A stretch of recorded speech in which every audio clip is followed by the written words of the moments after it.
Hi, my name is Kay. I am a psychologist here in Singapore, and today we will be unpacking what is self-sabotage, where does it come from, and how to finally break free from it. Have you set a goal out for yourself? It could be to eat healthy, to finally start working out, perhaps even to save more money.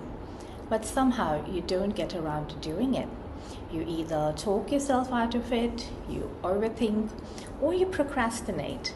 And then you ask yourself, why do I keep getting in my own way? No, you're not lazy. No, you're not broken.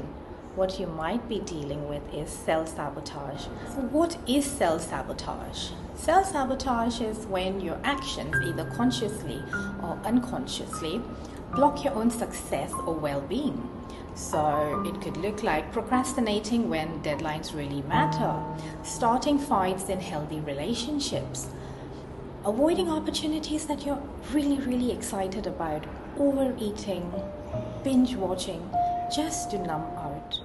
Now, these are not just bad behaviors, they are often protective behaviors that are rooted in fear or past experiences. I had a client, let's call her Sarah. She was 28, working in finance. And like most people, she did want to climb the career ladder. But every time an opportunity arose where she could apply for that position, she would mysteriously forget to apply for it. Or if there was a presentation where all the top management people would be there and she would get recognized and noticed, she would fall ill the previous day, and of course she would not be able to make it for the presentation. So now, while on the surface it looks like Sarah does want success, but deep down she did feel that she is not good enough, and her mind and her body found ways to prove that to be true. This is self-sabotage in action. Where does self-sabotage come from? Self-sabotage usually comes from early core beliefs. These are ideas that we form about ourselves and the world around us when we're very young. Now, these beliefs are like invisible scripts that are just running in the background. Some common self-sabotage beliefs are, I'm not good enough, and why should I even try when I always fail? Or, if I'm successful, then people will expect a lot from me. In psychology, this is known as schemas. They're deep mental frameworks that shape how we see ourselves. Now, here's the kicker. Even if in our current life we know that we're capable, our old belief system keeps pulling us back. We act out what we feel is familiar, not what is healthy. I worked with a man in his 30s who kept quitting his jobs right when things were going very well, and he knew that he was about to jump into the next step. Why? Because he grew up in a home where achievement was punished or was either ignored. So success felt very unsafe to him. So right when things were going very well, he would sabotage his own progress and success because, well, success felt scary, and he thought that if he shines, he will be abandoned. So he would sabotage his own success just to avoid the pain.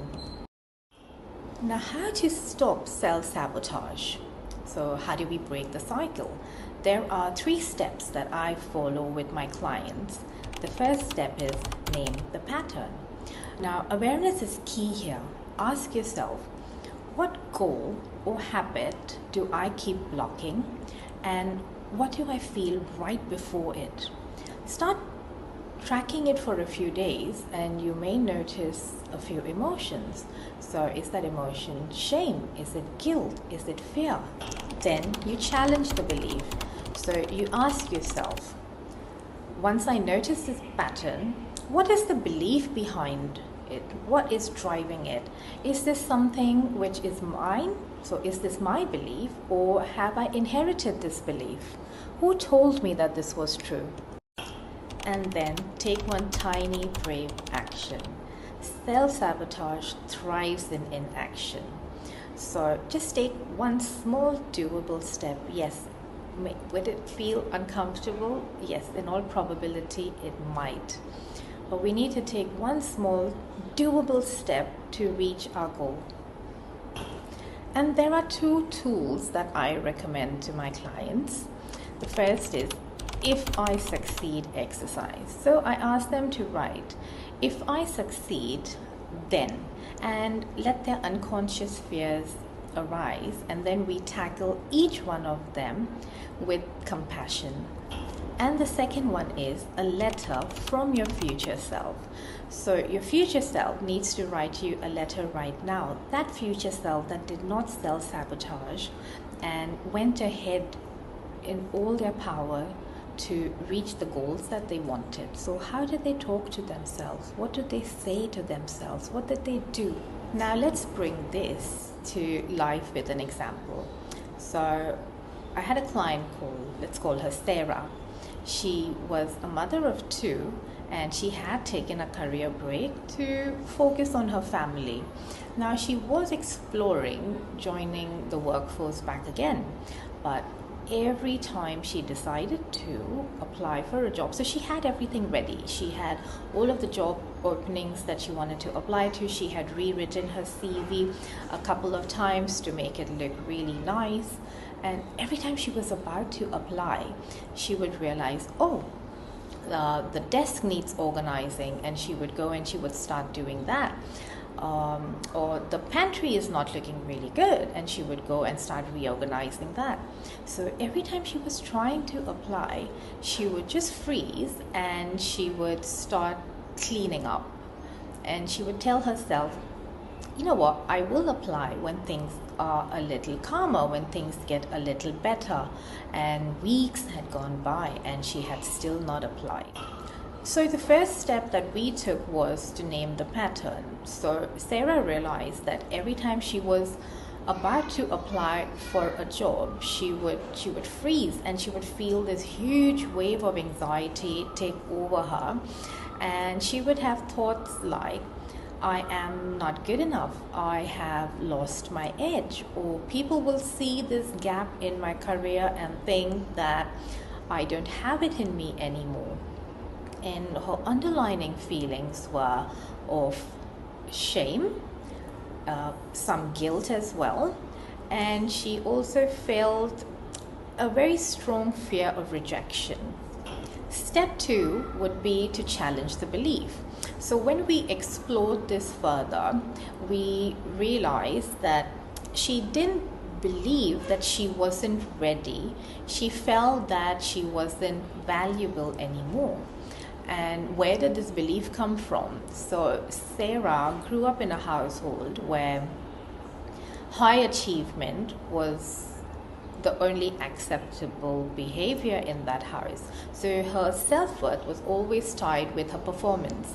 And time that was spent caregiving for her family, bringing her family up, making sure that they're well cared for, was not looked at as productive. So we had to rewrite her belief from I am not worthy to my experience matters in and out of the workplace. I bring value because I live, not because I work. It took some time, and with a lot of repetition, Sarah did started to see a shift for the better. And the third part to this would be to take one tiny brave action. So the action that we decided on was not to rewrite her CV for the 10th time or to continue looking out for different job openings, but to just reach out to one of her old colleagues and say, hey, I'm exploring to come back. Would it be possible to catch up with you? That one action broke the freeze. Yes, she still had a lot of feelings within her, but her inner self also did feel really proud. Sarah also decided to use the If I Succeed exercise, and what she wrote when she explored this was, if I succeed, then people will expect too much of me. Or if I succeed, then I might not be there for my children as much as I want to. Or if I succeed, then people will leave me. So these were the three that were very predominant when she did this exercise. And together we gently challenged all of these fears. So what if expectations are just invitations and they're not obligations? Can I be present for my children even if not perfectly? And who taught me that success pushes people away? Can I create success that includes connection rather than isolation? And she wrote a letter from her future self to her current self, and this is what it said. Dear me, I'm so proud of you for taking that first step. Yes, it wasn't perfect, but it did open up a lot of doors. You're thriving because you knew and you realized that you don't need to do everything all at once, and you could take tiny steps to reach where you want to reach. Sarah's story is not rare, it's incredibly human. Self-sabotage is not a flaw, it's a flag. It's telling you, you know what, I'm scared, but I still care. And you're not broken, you're just outgrowing the old survival patterns that we have been used to. So try naming the pattern and then challenging the belief and take one small step towards achieving the goal that you want. Now, you don't have to leap, but you just have to begin. If this video helped you understand yourself better, hit the like and the subscribe button and share it with someone who might need this. I will also leave you with this question.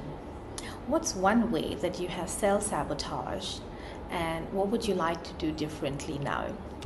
Keep learning, keep growing. See you soon.